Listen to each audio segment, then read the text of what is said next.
ini loh ada ini loh. Saya suka sepakat tadi kalau bilang wartawan tidak makan gitu. Nah, kalau saya malah usul dengan Pak Presiden, saya kan bukan orang presiden ya, saya juga bukan orang partai, pengamat saja. Nah, biar tidak ada londo-londo irang. Makmurkan ya, kita. Makmurkanlah, sepakat. Ya. Makmurkanlah, sejahterakanlah lewat apa? Dari kementerian-kementeriannya, lewat dinasnya kalau di kabupaten kita ini yang di Jombang, lewat Kominfo, lewat dinas manapun, jangan sampai ini menjadi ibaratnya jurnalis LSM ini menjadi bahasanya mencari uang dengan cara-cara yang tidak benar. Tapi kalau bahasanya itu fakta disampaikan. Jadi saya sepakat dan tidak sepakat. Sepakatnya itu ketika jurnalis LSM, pengamat itu bahasanya ditata, aturan ditata, dikasih poin dan sebagainya, tetap mengkritisi, tapi juga dapat reward penghargaan dari pemerintah gitu Pak Obdet. Tetap saya pengamat ya, saya kan tidak ada partai, tidak apa, saya mengamati baik secara hukum, secara politik saya amati. Ya nanti ketika saya ini banyak mengedukasi, ya pemerintah, negara lewat dari PMK apapun bisa untuk memberikan reward lah bahasanya seperti itu. Juga sebaliknya dari LSM apa juga harus dikasih. Tapi jangan ketika pemerintah negara ngasih itu jangan dengan adanya transaksi. Aturan yang bicara adalah aturan. Karena semua regulasinya itu harus ada. Biar kita itu tetap tajam. Kita itu jadi balance. Ketika menyampaikan ini A, B, C itu biar balance. Mana tidak ada masyarakat itu yang bahasanya menyerang negara sendiri, daerah sendiri, tapi karena mungkin kebutuhan, mungkin karena beda pandang persepsi, seperti itu. Oke, itu saya mohon maaf ya, ini ada moderatornya dari lain seperti itu. Ini biar lebih menarik, tapi saya akan bertanya ulang terkait bagaimana pemaknaan Londo Ireng di era sekarang menurut panjenengan seperti apa? Ya, yang jelas sudah saya sampaikan tadi, Londo Ireng itu kan orang-orang Indonesia yang dimana itu bahasanya dikasih oleh orang luar negeri atau orang lain ketika kita bicara konteks Pemkab Jombang daerah ini dikasih orang yang pengen nyerang Jombang.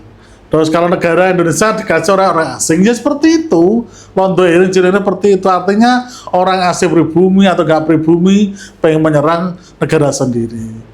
Pemana sekarang diilustrasikan ada yang tadinya cuma gini loh. Mungkin kalau saya persepsi itu Pak Prabowo itu kesalahan teknis public speaking-nya segini, kurang oknum.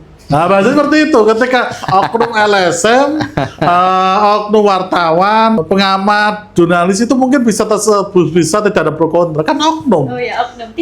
Tidak semuanya kan, dan saya sampaikan sah-sah saja. Cuma tadi kan ada sayangkan Presiden itu menyampaikan tidak ada oknumnya. Sekarang kan sudah ada laporan dari media-media. Mungkin Om Ded sah-sah saja tidak ada apa dari jurnalis dari Om Deddy. Cuma ada yang lain juga sudah melaporkan ini, akan minta maaf dan sebagainya. Karena masyarakat menyampaikan, Pak Presiden jangan seperti itu, mintalah maaf dengan itu. Dan nanti ketika hari ini Pak Presiden minta maaf, tidak minta maaf, itu tergantung dari Pak Presiden bagaimana menyikapi masyarakat dan sebagainya, gitu loh. Sekarang itu kesalahannya lagi nih. Ini kesalahan ya, kesalahan. Iya, kesalahan. Mungkin kurang tepatnya adalah kurang tepatnya Pak Prabowo itu terlalu humble ketika itu.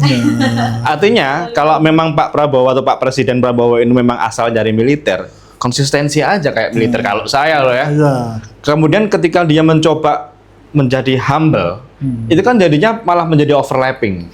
Yang disampaikan, oh kok begini kan begitu. Kalau dia straight itu malah kita oke nih. Artinya sebenarnya kita itu masyarakat itu sebenarnya sayang kepada presidennya masing-masing itu.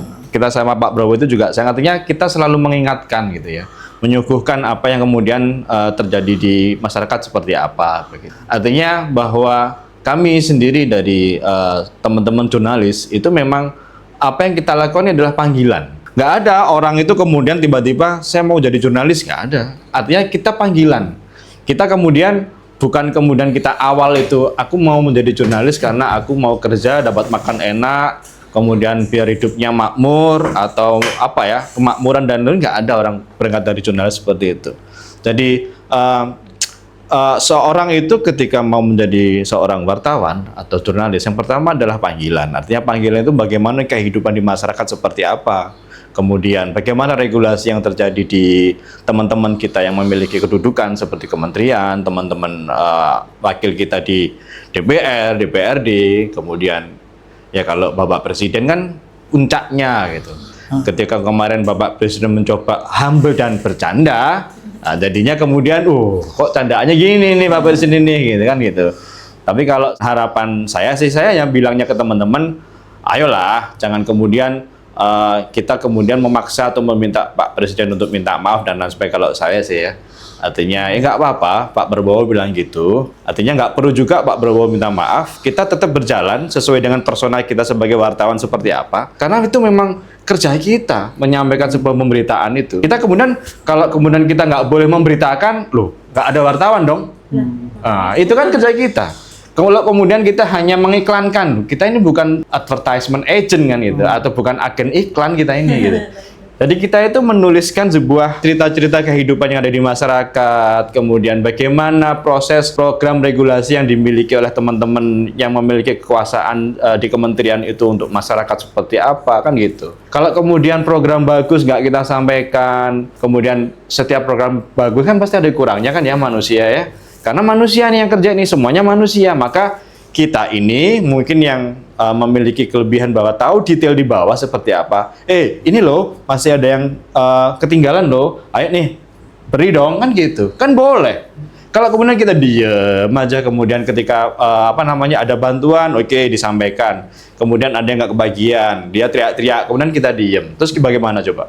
Nggak bisa berkembang. Iya, artinya itu sudah menjadi tugas atau dari bagian profesi kita memang seperti itu. Itu bukan kritik, sekali lagi. Itu bukan kritik, itu kerja kita seperti itu. Kalau mungkin tadi yang dibicarakan Bang Jack, goreng-menggoreng nih, waduh.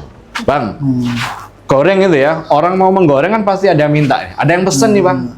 Kalau nggak ada yang pesen kan, orang penjual nasi goreng misalkan, goreng apa coba? Kan nggak ada. Ya, gorengan itu pasti yang pesen.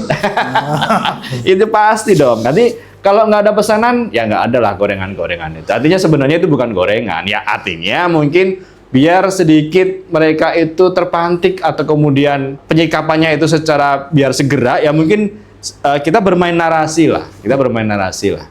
Karena kita ini kan sebenarnya diberi kelebihan itu adalah bagaimana kita memilih narasi untuk kemudian memberikan suatu berita yang menarik, sehingga masyarakat itu tertarik untuk membaca sebuah literasi yang kita sampaikan. Tapi literasinya adalah literasi sosial, yang dimana itu adalah sebuah peristiwa yang ada di kehidupan, yang berhubungan dengan penguasa atau kekuasaan sebagai nilai dominasi, karena ini sebuah negara. Mungkin ada yang sakit hati misalkan, sudah 67.000 kok masih ada yang kurang. Kenyataannya memang seperti itu, mau gimana lagi. Itu aja sih. Terakhir ya Pak. Udah terakhir aja nih. Nah, itu coba menyangka dari Obdet tadi. Saya berharap sih di sini ada seorang jurnalis wartawan seperti Obdet 10 aja. Karena yang disampaikan Obdet itu teori. Teori semua katanya ada ini Panglima Nurani, jurnalis itu aturan regulasi dan hanya teori. Tapi di lapangan Presiden itu juga bisa melihat dari intelijennya wartawan itu bagaimana sih, oknum-oknumnya bagaimana sih. Okay. Saya percaya yakin jadi sama Obdet itu benar semuanya. Wartawan harus tidak mencari makan di situ, Panglima Nurani, ada aturannya, sepakat saja. Tapi secara de faktanya, saya sebagai pengamat, saya juga tidak bela Pak Presiden, bukan, artinya itu jauh ketika Pak tadi bilang, kenyataannya jangan kita bicara sekelas negara aja. Di Jombang saja, oknum-oknum LSM, oknum bahasana, jurnalis atau media itu banyak Obdet. Jenengan pasti sudah tahu juga sih, saya sudah menyampaikan banyak. Tapi saya juga mengapresiasi lah jenengan menyampaikan harusnya gini. Saya mencoba hari ini mengedukasi, berikan edukasi melalui diklat tanggal 1-2 Agustus. Tujuan saya salah satunya seperti ini. Jadi ibaratnya LSM itu saya diklat, saya berikan. aturan-aturan, regulasi-regulasi. LSM itu siapa sih? Perannya bagaimana, fungsinya bagaimana, manfaatnya bagaimana. Nah, itu yang saya maksud. Makanya saya ulang lagi, saya mengadakan edukasi, saya dedikasikan tenaga pikiran dengan mengadakan diklat di LSM. Itu tujuannya yang saya sebutkan tadi. Nanti ke depan juga jurnalis saya harapkan Om Ded ikut berperan juga ya. Nanti kita juga di Jombang ini mengadakan diklat. Ya diklat sejenis diklat, nggak usah seperti yang UKW atau enggak, tapi bagaimana seorang jurnalis itu mempunyai pegangan. Jurnalis itu dasarnya undang-undang apa jurnalis, terus sebagai LSM bagaimana, nah, sebagai pengamat seperti itu. Nah, nanti dari itu. Oke, itu yang mungkin terkait masalah bagian londo ireng itu. Jangan sampai kawan-kawan, teman-teman jurnalis, LSM, pengamat di Jombang itu dikatakan londo ireng. Berbenah diri. Kita sama-sama berbenah diri, introspeksi diri. Ya. Itu. Oke. Terima kasih. Baik, terakhir Pak Ded, closing statement dari pembahasan ngobrol kita hari ini ke masyarakat publik. Closing statement, oke. Kalau closing statement saya untuk teman-teman media, teman-teman pers, teman-teman wartawan, teman-teman jurnalis, yuk kita buktikan kepada Bapak Presiden bahwa kita bukan londo ireng, ya. Jadi kita memang panggilan untuk supaya masyarakat ini kehidupannya lebih baik, peradaban Indonesia ini lebih baik. Kita beritakan, kita tulis apa yang berdasarkan data yang sebenarnya, dan kita kemudian ya sesuai dengan regulasi yang ada, undang-undangnya nomor 40 tahun 1999 tadi kalau Pak Pengamat menanyakan, saya rasa teman-teman pasti sudah hafal semua, tapi ayo kita laksanakan undang-undang itu, kita kait semuanya, kita punya organisasi pers, kita punya dewan pers, kita punya kode etik, mari kita junjung bersama kode etik jurnalistik. Itu aja sih. Terima kasih Pak Dedi. Lanjut Bang, closing statement dari panjenengan seperti apa? Oke, kawan-kawan Bang Jack, teman-teman jurnalis, sahabat-sahabat LSM, para akademisi, praktisi, atau pengamat, ayo sama-sama. Prinsip kita adalah equality before the law. Bahwasanya kedudukan masyarakat sama di depan hukum. Itu artinya apa? Terus lanjut. Yang LSM kritisi, yang wartawan juga memberitakan berita yang hak, yang benar-benar. Nah, itu pesan teman-teman. Jangan takut tibanya kalau kita disampaikan londo ireng, tidak masalah. Yang penting hak benar sampaikan. Terima kasih dari saya. Salam keadilan. Salam keadilan. Baik teman-teman dan kawan-kawan semuanya, semoga ngobrol dengan beliau berdua yang sangat luar biasa hebatnya ini bermanfaat ya kawan-kawan. Sekian, wassalamualaikum warahmatullahi wabarakatuh. Waalaikumsalam warahmatullahi wabarakatuh.